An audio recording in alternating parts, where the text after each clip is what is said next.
بيسان تيتي أبدي مال قبضة أنا أبدي أمتاتي تربي قفانين جرادة دروني سنجي واتك لبون جلالين بات قبومان باتي لبو بشان نمات دونوف جيتشا حق أسابة كينيا غرغراني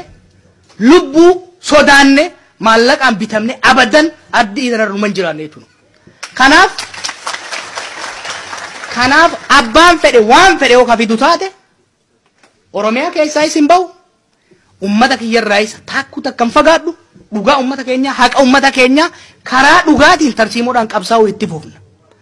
mootummaa isin abdannu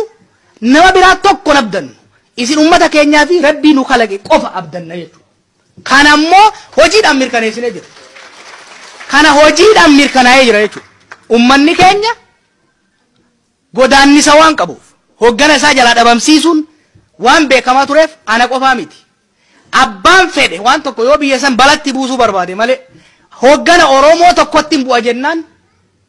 balaa guddaadhaaf buusuu ta'a ummanni keenya gaachanni keenya ummata Oromootii fi rabbii Oromoo qofa jechuudha kana achitti wanni abdannu sin jiru wanni sodaanullee takka hin jiru jechuudha